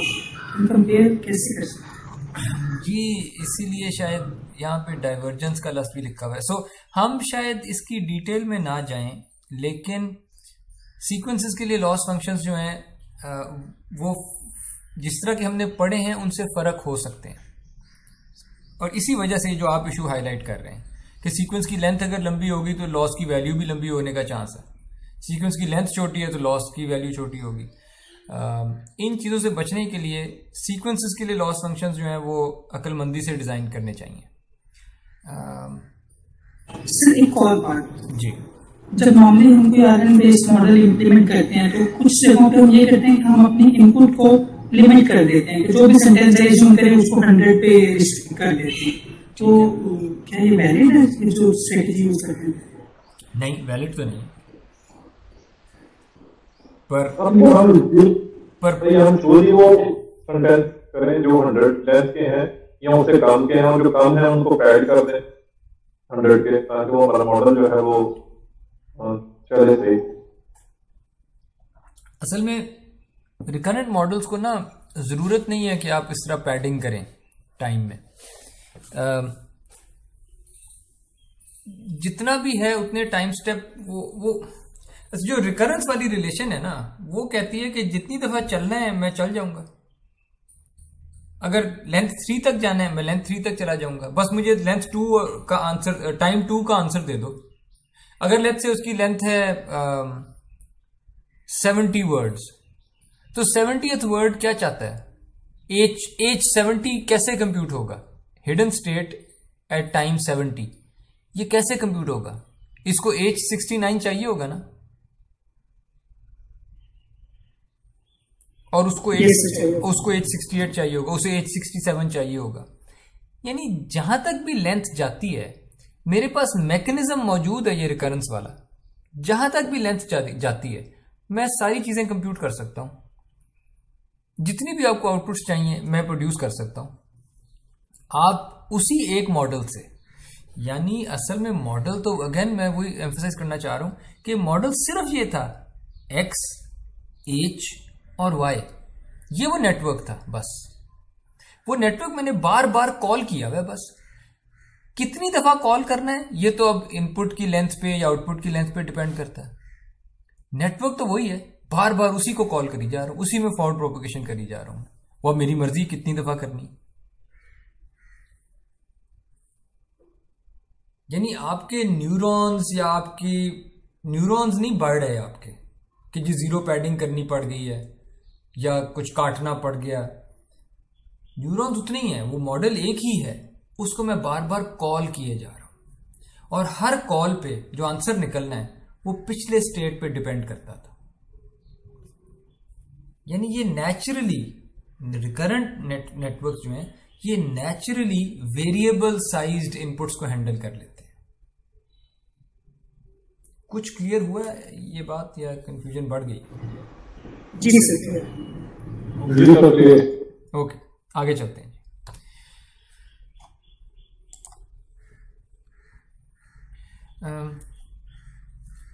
और रिकरेंट नेट्स की ट्रेनिंग में जो लॉस फंक्शंस हैं वो ज़रूरी नहीं है, जैसा मैंने कहा ना कि लॉस फंक्शंस को अक्लमंदी से डिज़ाइन करना चाहिए इनके लिए, तो ज़रूरी नहीं है कि वो डीकम्पोजेबल लॉस फंक्शंस थे। डीकम्पोजेबल से मेरा मतलब सिर्फ ये है कि जो हम हर टाइम स्टेप पे लॉस को ऐड कर दें और ऐड करके फाइनल लॉस निकाल लें, ये मेरा मतलब है जब मैं डीकम्पोजेबल कहता हूं कि overall loss is equal to loss of the first time step, कि इस टाइम स्टेप पे आउटपुट आपकी ये निकली है y1 और टारगेट t1 था। अब इसको कितना पेनलाइज करना है, ठीक है, प्लस ये जो प्लस किया ये मैंने लॉस को डीकम्पोज कर दिया कि लॉस के अगले टाइम स्टेप पे टाइम 2 पे आउटपुट क्या वेक्टर क्या निकला और टारगेट वेक्टर क्या था, इसको कितना पेनलाइज करना है, and so on capital T तक। ठीक है, ये डीकम्पोजेबल लॉस है। हम इस लेक्चर में इनफैक्ट हम थ्रू आउट जितनी देर हम ये पढ़ेंगे ये चीज़ें टाइम सीरीज डेटा, हम डीकम्पोजेबल लॉस अस्यूम करेंगे। ज़्यादा सोफिस्टिकेटेड लॉसेस भी होते हैं, वो इस तरह डीकम्पोजेबल नहीं होते, उनमें वो मिक्स तरीके से ही पूरा लॉस आ रहा होता है। इस तरह अलग-अलग पहले टाइम स्टेप का, दूसरे टाइम स्टेप का, तीसरे टाइम स्टेप का अलग-अलग इतने क्लीनली वो अलग नहीं होते, ठीक है। But in this lecture will assume कि मेरा लॉस डीकम्पोजेबल है। और अगर मैं ये अस्यूम करता हूं मेरा लॉस डीकम्पोजेबल है, अगर मैंने बैकवर्ड प्रोपगेशन करनी है, all I need to know is this कि मेरे लॉस फंक्शन का derivative with respect to y at any time step. देखिए, अगर मेरे पास curly L by curly y capital T अगर ये आ जाता है, तो ये डेरिवेटिव मैं नेटवर्क में पीछे को बैक प्रोपगेट नहीं कर सकता नीचे को, यस और नो?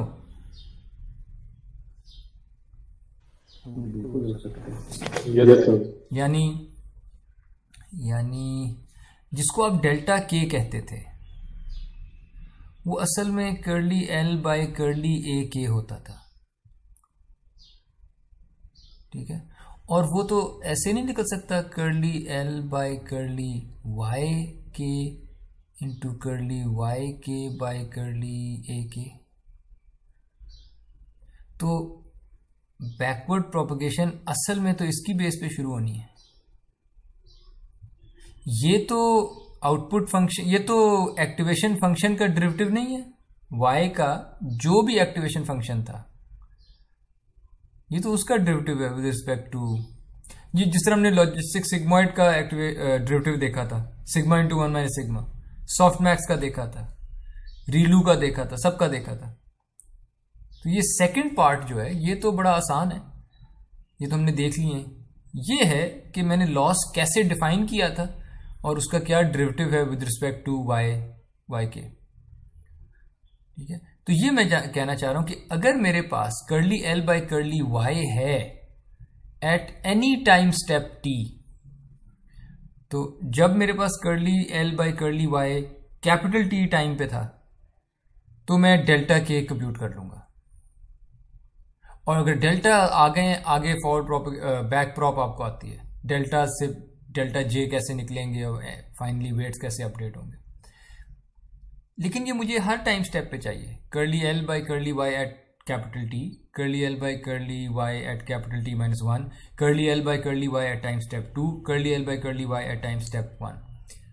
जो चीज मैंने सीखनी है वो सिर्फ यहां तक पहुंचना है, curly L by curly Y, बाकी बैकवर्ड प्रोपगेशन उसको हैंडल करेगी। यहां तक क्लियर है?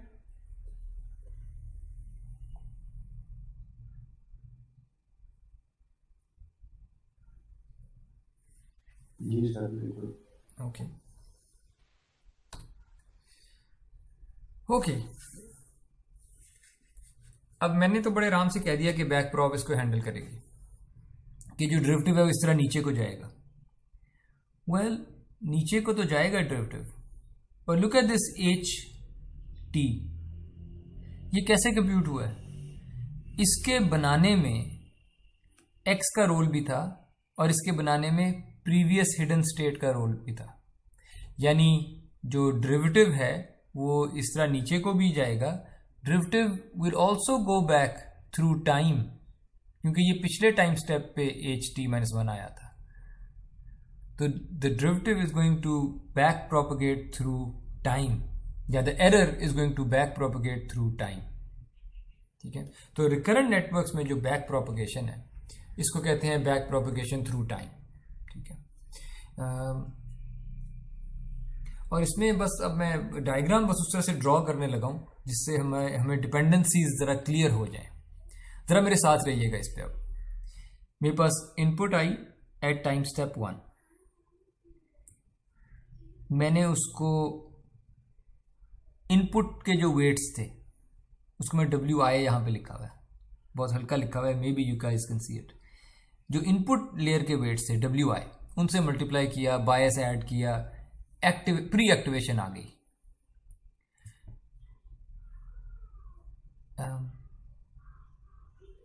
लेकिन ये प्री एक्टिवेशन जो है ये तो प्रीवियस हिडन स्टेट की बेस पे भी आती है। प्रीवियस हिडन स्टेट मेरे पास कोई इनिशियलाइज था, लेट्स से मैंने रैंडमली इनिशियलाइज कर लिया कि टाइम स्टेप 0 पे जो हिडन स्टेट है वो एक रैंडमली इनिशियलाइज्ड वेक्टर है, ठीक है। और वो फीड हो रहा है, यहाँ पे फीड इस तरह से हो रहा है कि ट्रांसफॉर्म हो रहा है रिकरेंट वेट्स के साथ W11 से, ठीक है। ये प्री एक्टिवेशन अब आ गई मेरे पास। इसको मैं एक्टिवेशन फंक्शन में से गुजारूंगा तो हिडन लेयर की आउटपुट्स आ गई, और उनको मैं आउटपुट लेयर के वेट्स WO से मल्टीप्लाई करता हूं तो आउटपुट आ जाएगी टाइम स्टेप 1 पे। जब मैं टाइम स्टेप 2 पे आता हूं तो मैं इनपुट को लेता हूं, ट्रांसफॉर्म करता हूं, प्री एक्टिवेशन निकालने की कोशिश करता हूं, लेकिन प्री एक्टिवेशन के लिए मुझे प्रीवियस हिडन स्टेट चाहिए H1 को W11 से मल्टीप्लाई करता हूं, ये प्री एक्टिवेशन में ऐड कर देता हूं, एक्टिवेशन फंक्शन से गुजारता हूं, हिडन स्टेट नया आ गया, उसकी बेस पे आउटपुट निकल आती है। तो मैं ये जो रिकरेंस वाला काम है ये बार बार करी जा रहा हूं जितने टाइम स्टेप्स हैं, यानी हर बारी मैं पिछले हिडन स्टेट को ट्रांसफॉर्म करता हूं W से और प्री एक्टिवेशन में ऐड कर देता हूं, और फिर एक्टिवेशन फंक्शन से गुजार के नया हिडन स्टेट बना लेता हूं। ये क्लियर है आप लोगों को?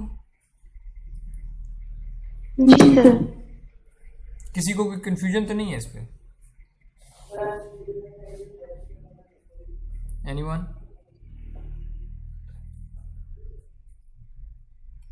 ओके।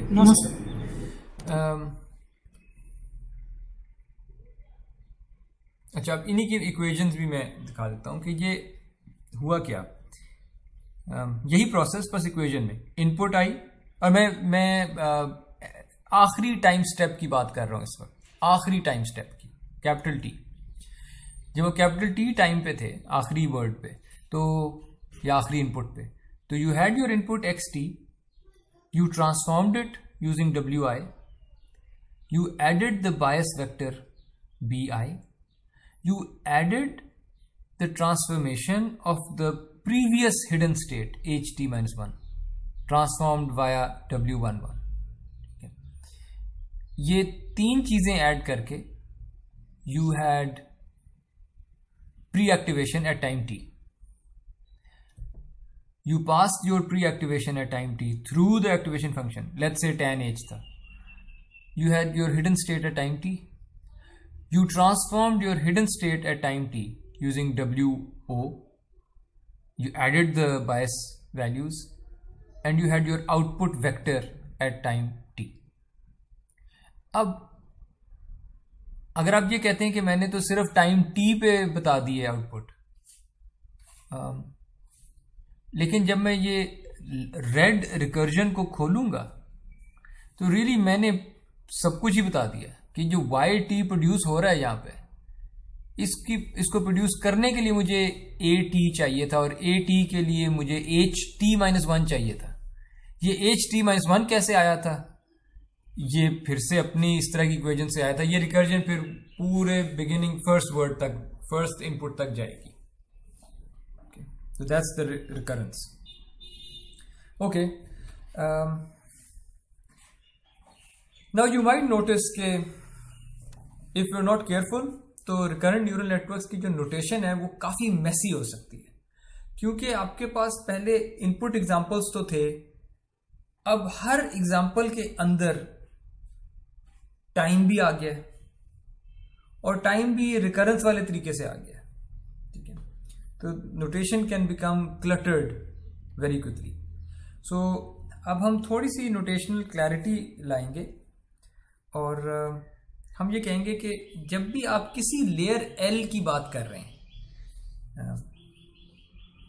यानी ये इनपुट लेयर थी, ये फर्स्ट लेयर थी, और ये सेकंड लेयर थी, तो जब भी आप किसी लेयर L की बात करते हैं तो हम उसकी प्री एक्टिवेशन को कहेंगे A सुपरस्क्रिप्ट L, और उसकी जो आउटपुट है ये एक्टिवेशन उसे कहेंगे H superscript L। Which means कि जो आउटपुट लेयर पे मैं y पहले कह रहा था ना, आउटपुट लेयर पे मैं कहता था y प्रोड्यूस हुआ है, अब मैं y नहीं कहूंगा, मैं कहूंगा अगर कैपिटल L लेयर्स थी टोटल तो आउटपुट लेयर पे HL प्रोड्यूस हुआ होगा। यानी नोटिस कि जहां H2 लिखा हुआ है, यहां पे 2 लेयर्स का नेटवर्क है, जहां H2 लिखा हुआ है पहले मैं यहां Y लिखता था, अब मैं कहूंगा नहीं, सेकंड हिडन लेयर की आउटपुट H2 और फर्स्ट लेयर की आउटपुट H1, और जो पहली लेयर है जिसको मैं X कहता था पहले, उसको मैं H0 कह दूंगा। यानी हर लेयर के लिए मैंने अब H का वेक्टर यूज किया। Input H0, first hidden layer H1, second layer H2। अगर मल्टीपल लेयर्स होती मेरे पास, मल्टीपल हिडन लेयर्स, अभी तो हिडन लेयर एक थी, अगर मल्टीपल हिडन लेयर्स होती तो input H0, first hidden layer का result H1, second hidden layer का result H2 and so on, आखिरी हिडन लेयर का रिजल्ट यानी आउटपुट H कैपिटल L। ठीक है, तो जिसको आप फॉरवर्ड प्रोपगेशन कहते हैं वो यही है। इनपुट आई, आपने पहली लेयर में से गुजारा, पहली लेयर में 2 काम हो रहे थे, प्री एक्टिवेशन निकालें और एक्टिवेशन निकालें। इस तरह ये 2 स्टेप्स आप करते जाएंगे हर लेयर में, प्री एक्टिवेशन और एक्टिवेशन। लेयर L-1 में भी ऐसे किया, लेयर L में भी ऐसे किया। अगर आपके, और इस लेक्चर में हम सिर्फ 2 लेयर नेटवर्क देखेंगे, ये बिल्कुल सादा जो ये वाला लिखा हुआ है, simplest, this is the simplest recurrent network, जिसमें सिर्फ एक हिडन लेयर है, यानी टोटल लेयर्स 2 है। तो इस तरह के नेटवर्क में अब हम ये कहेंगे, जहां पहले हम Y कहते थे वहां अब हम H2 कह रहे हैं। तो हिडन लेयर, सेकंड लेयर का जो आउटपुट है at the last time step, बस ये नोट करें कि यहां पे मैं हमेशा लास्ट टाइम स्टेप की बात कर रहा हूं।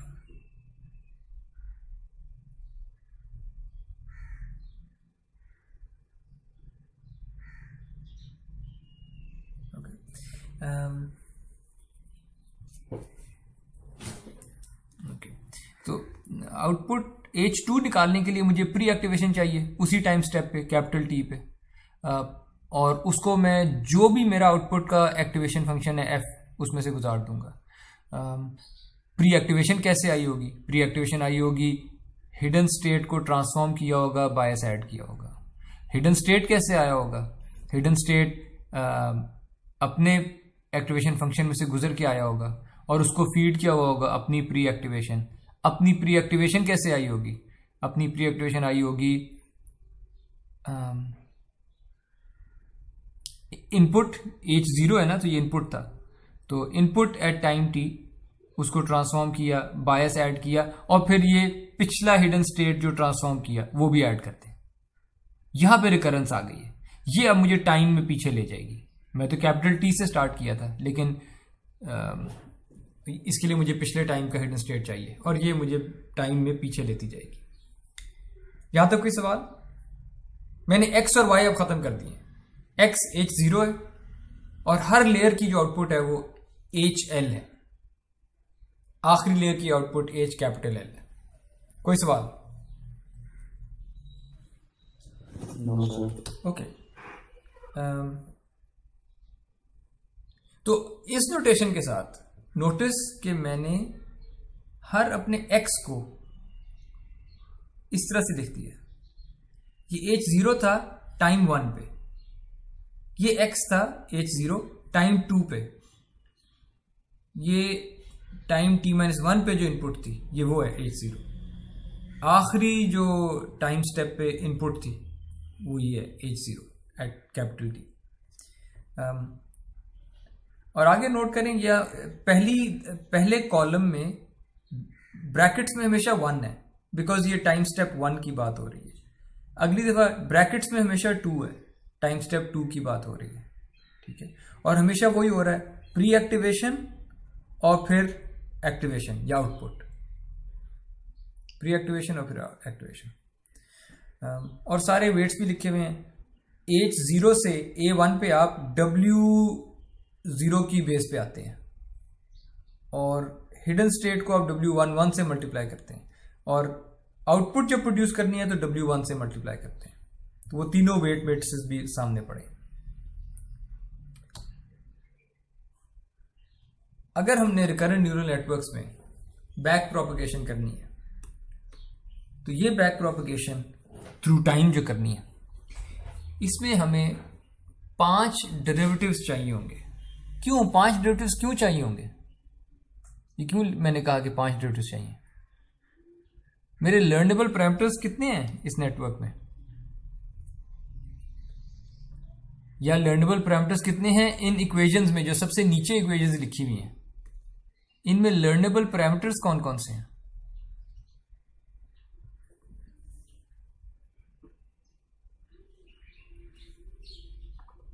W0, W0, W11 and W1. V0, and voice V0, V0, 0, और उसके बाद जी तो यार मेरा माउस कहाँ घूम गया, वाई कहाँ ऐसी में, हाँ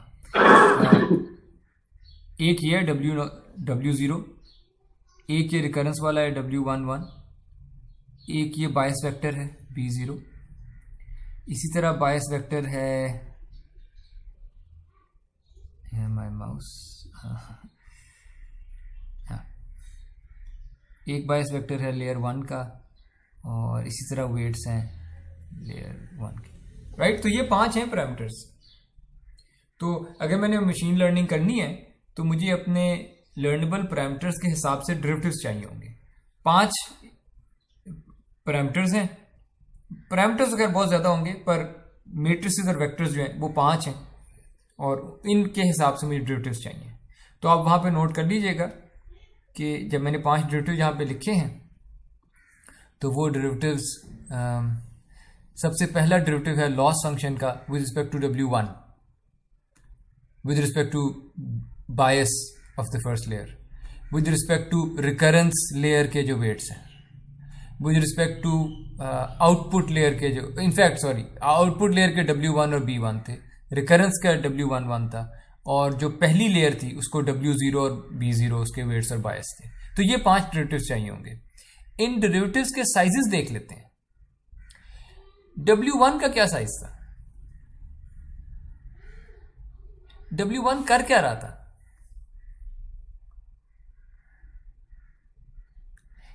क्या W1 H को लेता था, हिडन को,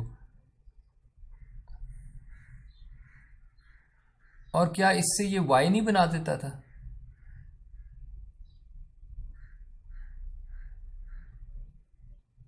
बताइए Y कैसे प्रोड्यूस होता था?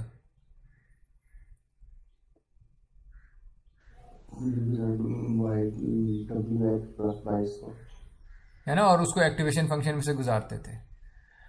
ओके, तो Y का साइज क्या है? कितने न्यूरॉन्स थे मेरे पास आउटपुट लेयर में? कितने न्यूरॉन्स थे? शुरू में जाते हैं। How many neurons in the output layer? K neurons. तो Y का साइज कैपिटल K है, और H में कितने न्यूरॉन्स थे? Sir M neurons. M neurons. Okay, वापस आते हैं। ओके, सो Y में K न्यूरॉन्स थे, तो Y का साइज K/1 है। H का साइज क्या था? M न्यूरॉन्स थे, तो M/1 है।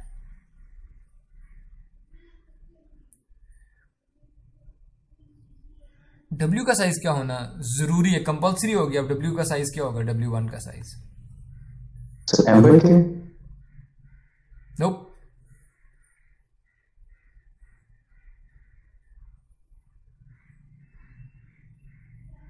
गलत कहा आपने, फिर ट्राई करें। ये तो मल्टीप्लिकेशन हो ही नहीं सकती अगर M/K होता। मैट्रिक्स इनटू वेक्टर हो रहा है यहाँ पे, ये मल्टीप्लिकेशन कैसे होगी?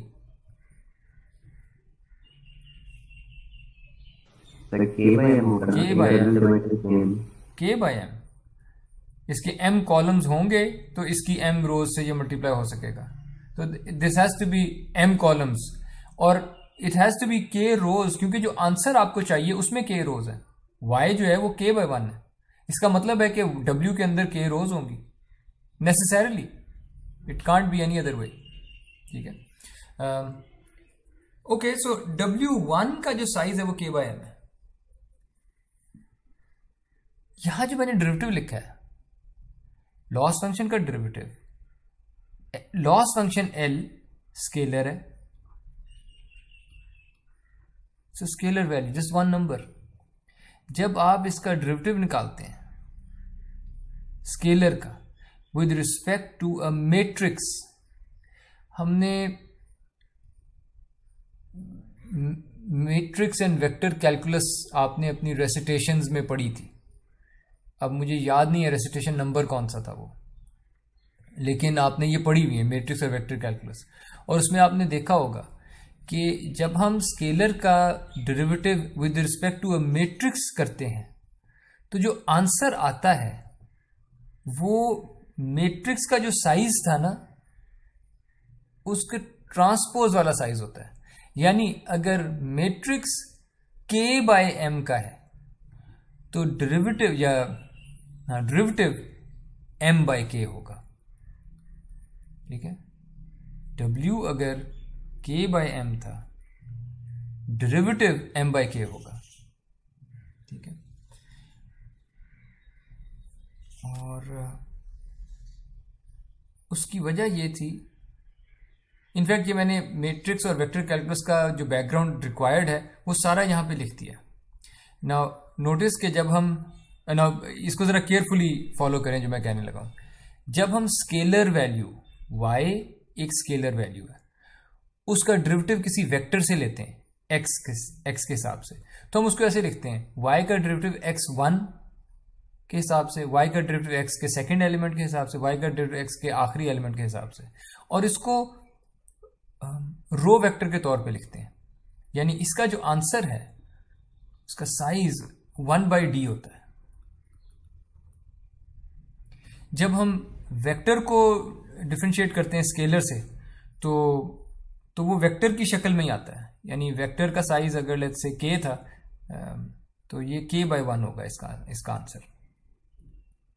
ठीक है, जब आप वेक्टर को वेक्टर से डिफरेंशिएट करते हैं तो तब आपके पास एक मैट्रिक्स आ जाता है, और उसमें भी आप असल में यही कर रहे हैं, हर स्केलर को y1 तो स्केलर है ना, तो स्केलर का डेरिवेटिव x से लेके आते हैं, जो पहली चीज हमने लिखी है कि स्केलर का डेरिवेटिव x के हिसाब से वो तो एक रो वेक्टर आता है। तो पहले स्केलर का डेरिवेटिव x1 के हिसाब से ये 1/d आ जाएगा, दूसरे का एक और 1/d, तीसरे का एक और 1/d, k कंपोनेंट्स हैं y के, तो ये k/d इसका आंसर आ जाएगा। फाइन, लेकिन जो हमें सबसे ज्यादा जरूरी जो हमें चीज चाहिए वो ये वाला पार्ट है, स्केलर का डेरिवेटिव मैट्रिक्स के हिसाब से कैपिटल X लिखा हुआ। ये डेरिवेटिव हमने पहले देखा था कि इसको लिखने का तरीका ये होता है कि स्केलर उसी एक स्केलर का डेरिवेटिव मैट्रिक्स की पहली वैल्यू के हिसाब से x11, फिर उसी स्केलर का डेरिवेटिव x21 के हिसाब से, नॉट x12, x21 के हिसाब से, फिर x31, x41, x51, xm1, जितना भी उसका साइज था। ठीक है, सो आपका जो मैट्रिक्स x है वो अगर m/n का है, आपका जो डेरिवेटिव जिस तरह से हमने लिखा है इस डेरिवेटिव का साइज n/m होगा, ट्रांसपोज साइज होगा। दिस जस्ट द कन्वेंशन जिस तरह से हम लिखते हैं डेरिवेटिव्स। इसका मतलब है कि अगर हम वापस अपनी स्लाइड पे आए तो जो भी W1 का साइज था k/m, डेरिवेटिव का साइज m/k होगा। सेकंड जो डेरिवेटिव है उसमें लॉस फंक्शन का डेरिवेटिव है विद रिस्पेक्ट टू b1, ये बायस वेक्टर है, और ये बायस वेक्टर ये वाला बायस वेक्टर है। इसका साइज क्या होगा नेसेसरली? अगर ये प्लस चलना है, तो बी का साइज क्या होगा? वरना तो ये प्लस होएगा ही नहीं।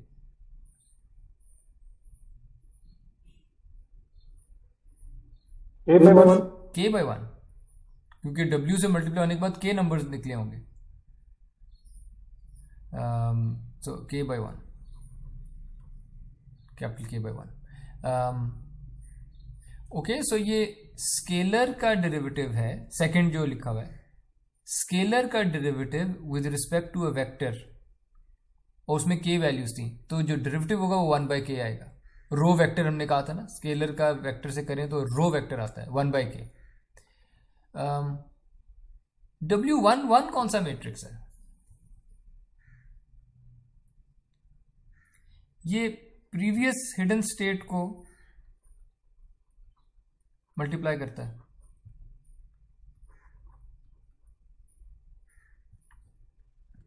प्रीवियस हिडन स्टेट का साइज क्या है? वही साइज हिडन स्टेट का होता है। हिडन स्टेट में कितने न्यूरॉन्स होते हैं?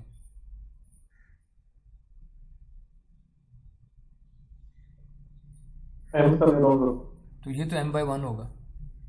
इसका मतलब है कि इधर कॉलम्स तो m होंगे, बाकी सवाल रह गया रोज कितनी होंगी।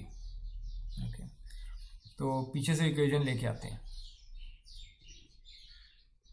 ये आखिरी वाली इक्वेशन लिखी हुई है, हिडन स्टेट W11 से मल्टीप्लाई होता था, पर ये ऐड किन चीजों में हो रहा है? W0 H0 प्लस B0 इनमें ऐड हो रहा है। ओके,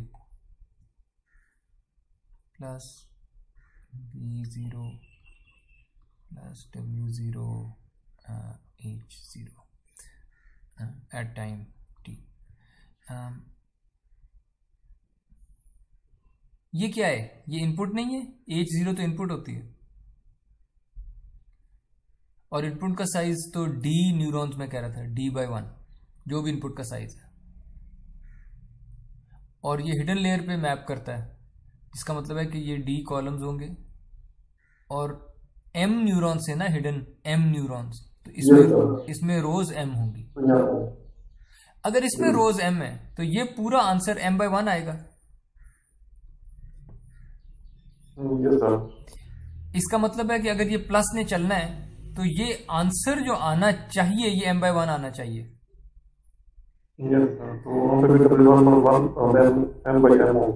इसका मतलब है कि यहां पे m जरूरी था। तो W11 एक स्क्वायर मैट्रिक्स होगा। ये उसी लेयर से उसी लेयर पे मैप करता है।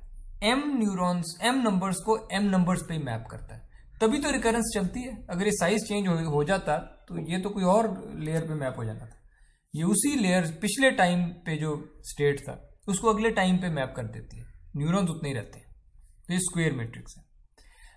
और बायस जो है वो तो ऑब्वियसली हर न्यूरॉन का है। m न्यूरॉन्स हैं m/1।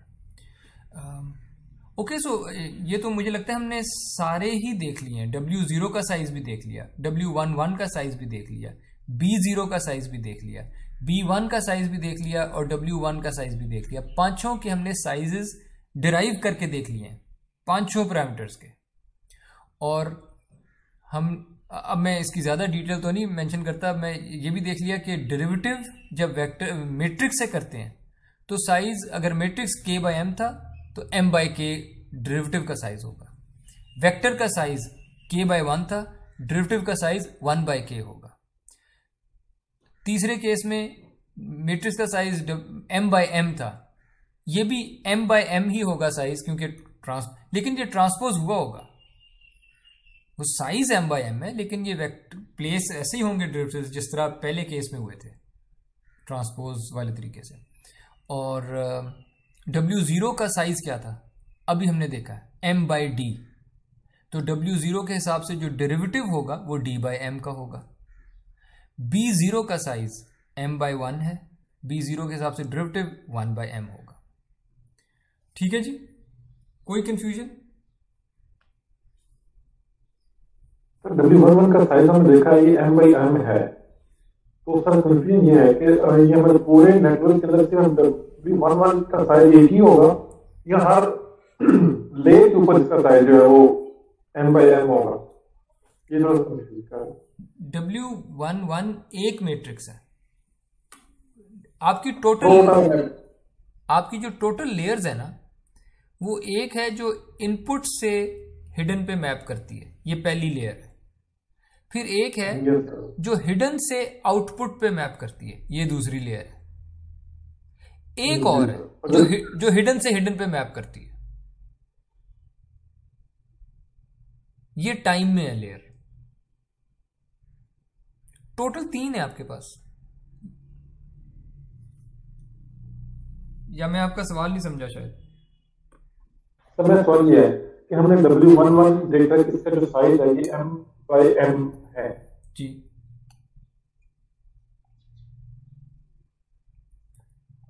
Hidden layer two hidden layer अगर आपने जाना है तो उसका मतलब पीछे भी न्यूरल जितने हैं, आगे भी न्यूरल जितने हैं, तो डेफिनेटली m/m होगा। एब्सोल्युटली, बिल्कुल ऐसा ही। ओके सर, नेक्स्ट मुझे आगे लेने के लिए आंसर हो जाए। ठीक है। अच्छा, तो एक तो ये हमने बैक प्रोपगेशन में ये डेरिवेटिव्स चाहिए, लेकिन before we delve into these derivatives you need to cover some background. Actually दो चीज़ें थी जो आपने कवर करनी है। एक तो ये कि multivariate chain rule recurrent neural networks में, इवन जब नॉर्मल न्यूरल नेटवर्क में बैक प्रोपगेशन देखी थी तो मल्टीवेरिएट चेन रूल बड़ा ज़रूरी था। इनफैक्ट जिसको हम बैक प्रोपगेशन कहते हैं वो असल में मल्टीवेरिएट चेन रूल की ही इम्प्लीमेंटेशन है। Back propagation multivariate chain rule ही है, उसका एल्गोरिदम है ये। रिकरेंट न्यूरल नेटवर्क्स में मल्टीवेरिएट चेन रूल को जहन में रखना, इसकी पिक्चर अपने सामने रखना बहुत ज़रूरी है। तो मल्टीवेरिएट चेन रूल सिर्फ ये कहता था कि अगर आपके पास कोई फंक्शन है f जो डिपेंड करता है u पे और v पे, और u और v दोनों x पे डिपेंड करते हैं, इस फंक्शन f का अगर आपने डेरिवेटिव लेना है x के हिसाब से, तो उसमें x f को दो पाथ्स के थ्रू इफेक्ट कर रहा है। एक u वाला पाथ है और एक v वाला पाथ है। हर पाथ में चेन रूल लगेगा और हर पाथ का जो चेन रूल है वो ऐड किया जाएगा। That's multivariate chain rule. Her path x जितने तरीकों से f को इफेक्ट करता है, हर तरीके पे चेन रूल लगेगा और इन आपस में इन तरीकों से जो आंसर आ रहे हैं वो ऐड होंगे। That's the multivariate chain rule. ये आपको डेरिवेटिव दे देगा, f का डेरिवेटिव x के हिसाब से। ओके, बैकग्राउंड में मल्टीवेरिएट कैलकुलस तो हमने देख ली।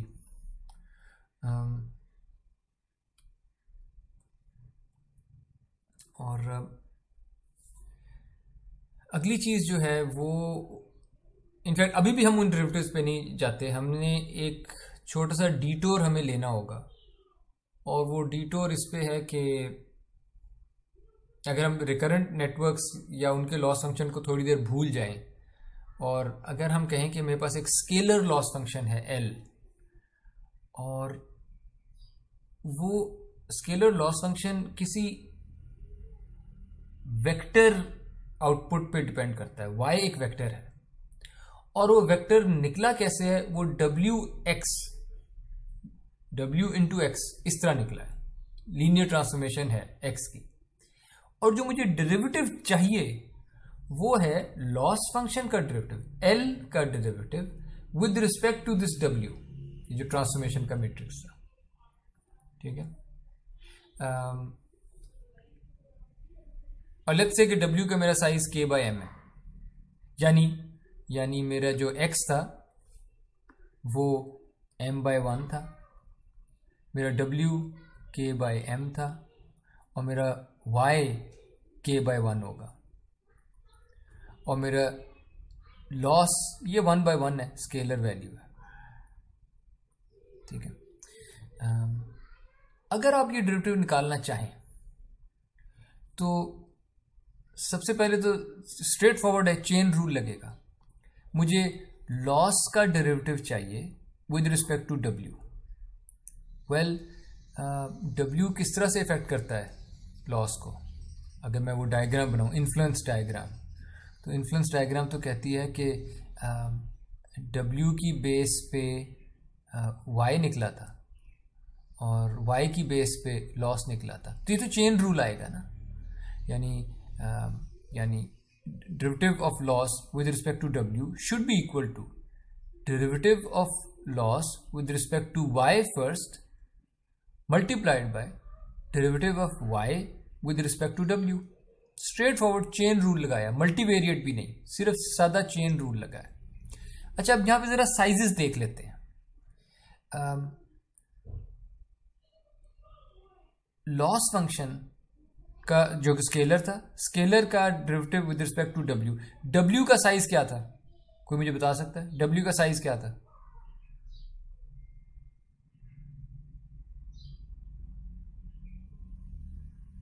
लिखा हुआ है डब्ल्यू का साइज, एनीवन?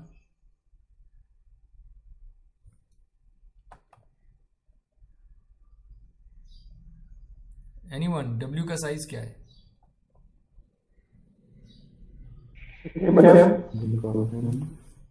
डब्ल्यू का साइज ये लिखा हुआ है के बाय एम। डब्ल्यू का साइज मैंने यहां भी लिखा के बाय एम, और अगर डब्ल्यू का साइज के बाय एम है, डेरिवेटिव का साइज एम बाय के होगा। तो लेफ्ट साइड पे तो ये हम रूल फॉलो कर रहे हैं, इसका साइज एम बाय के होगा, वो ट्रांसपोज वाला काम। फाइन। लॉस का जो कि स्केलर है, स्केलर का डेरिवेटिव वेक्टर के हिसाब से, हमने कहा था ये रो वेक्टर होता है हमेशा। हाँ, ये 1 बाय के आएगा, यानी ये कोई इस तरह की चीज होगी, रो वेक्टर होगा 1 बाय के, इस तरह की शक्ल होगी। और ये जो आखिरी एक्सप्रेशन है, दिस बिकम्स ट्रिकी, और ये आपने नहीं देखी हुई। हमने जब मैट्रिक्स और वेक्टर कैलकुलस किया था, हमने ये नहीं किया था केस। ये केस है क्या? वेक्टर का डेरिवेटिव है with respect to a matrix, ये हमने केस कवर नहीं किया था। और इसका जो साइज, इसको लिखते कैसे हैं?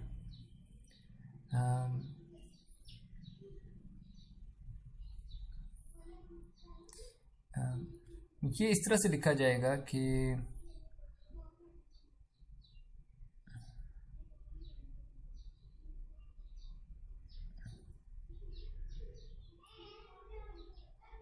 ये एक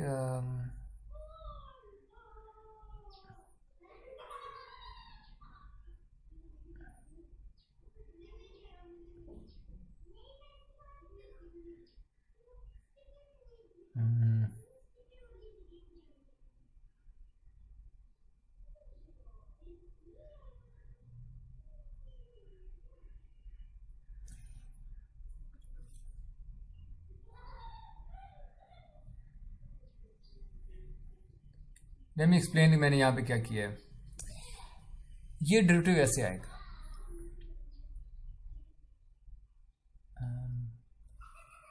सबसे पहले जो मैंने डेरिवेटिव लिखा होगा वो होगा y का पहला कंपोनेंट, उसका डेरिवेटिव w के हिसाब से। ये हमने देखा हुआ है, y का जो पहला कंपोनेंट है, क्या ये स्केलर नहीं है?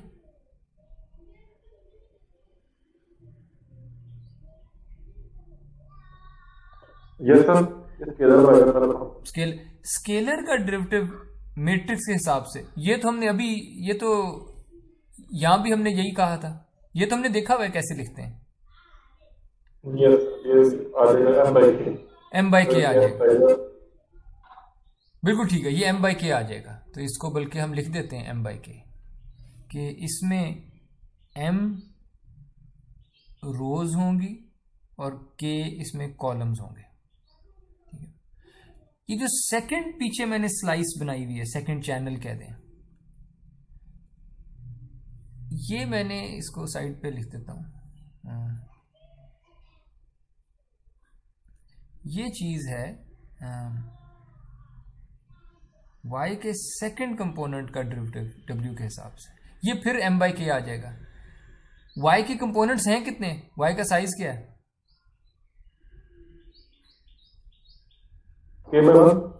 तो इसमें कैपिटल के कंपोनेंट्स हैं, ये आखिरी कंपोनेंट है, उसका डेरिवेटिव w के हिसाब से। तो मुझे बताएं कितने चैनल्स होंगे यहाँ पे?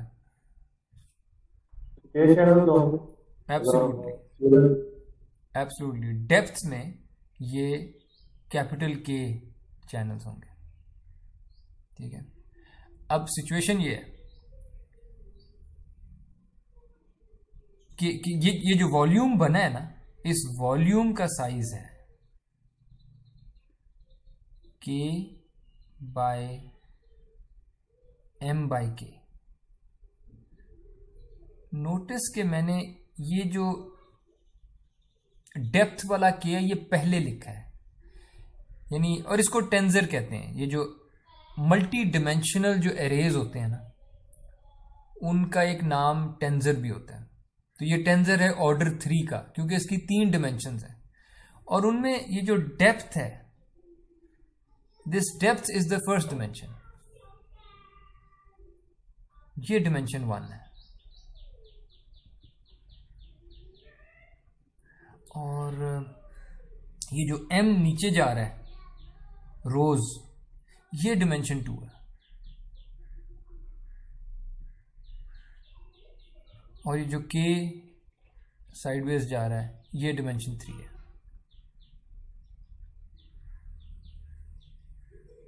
ठीक है। What I wanted to show until now was कि ये जो डेरिवेटिव की कंप्यूटेशन है, दिस इज बिकमिंग कॉम्प्लिकेटेड। हमने टेंजर्स के साथ कभी काम नहीं किया, हमने 2 डिमेंशनल अरेज, 1 डिमेंशनल अरेज, इनके साथ तो काम किया हुआ है, 3 डिमेंशनल के साथ काम नहीं किया। 3 डिमेंशनल अरेज में डिमेंशंस किस तरह से ऑर्डर की जाती हैं, ये भी पहली दफा ही देख रहे हैं हम, कि डेप्थ को पहली डिमेंशन कह रहा हूं मैं, ठीक है। इनमें मल्टीप्लिकेशन का क्या मतलब होगा, क्योंकि अब आप नोट करें, इस वक्त हमारी जो अगली जो प्रॉब्लम आने लगी है वो ये आएगी कि ये मल्टीप्लाई कैसे होना है। ये k डिमेंशनल एक वेक्टर है ग्रीन, और आगे एक 3 डिमेंशनल k नंबर्स का एक वेक्टर है, और आगे 3 डिमेंशंस में एक टेंजर पड़ा है। ये मल्टीप्लाई हो सकते हैं, नहीं हो सकते, कैसे डिफाइन होती है ये मल्टीप्लिकेशन। यहां से ऑनवर्ड्स